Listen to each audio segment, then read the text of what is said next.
anytime that you can do business with a veteran-owned company, you want to do business with companies with good moral backgrounds, good ethical backgrounds for the business. Yeah. I couldn't think of anybody better than to deal with than Victoria and her business with Doc. Well, thank you. Thank you. I mean, even though I was the cause of your first military accident on record, right? Yes, absolutely, absolutely. What about 16, 17 years ago? It gave us a funny story we can laugh at years later. Absolutely. How many times do you think, one of the things we're pushing with this for this month is the wound care that we've got, the ESP-15. How many times do you think, just in the deployment that you and Jamie and the rest of the 428, that you guys went through, and just that one tour, how many times do you think that wound care like ours could come in handy?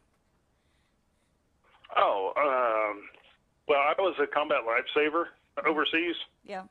And when Jamie and I deployed, we didn't have medics that ran with us. So the combat lifesavers were the closest thing to emergency triage as you could get.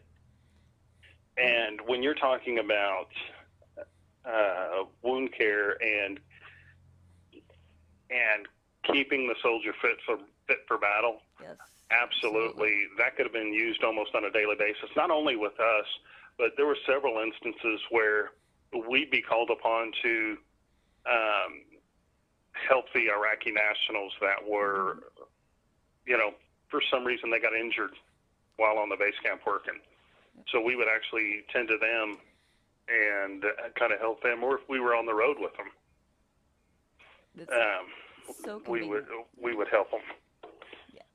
And with this, it's so simple. Like, you can use any form of liquid. Like, if you were to get cut with anything, just literally if you couldn't get the bleeding to stop, just dab a little bit of the powder on the herb on there. It will coagulate and it will purify that wound as well. And that's a whole lot less. Like, I was going to do the research before today, but how many people do you think, how many soldiers and veterans do we have that either they're losing their limbs or they have infections that can't get controlled, and it just, what do you do with it, And I think years after the fact, yeah, I think you're going to see more and more of that, and all the evidence you need is just a quick walk through a VA hospital. Absolutely.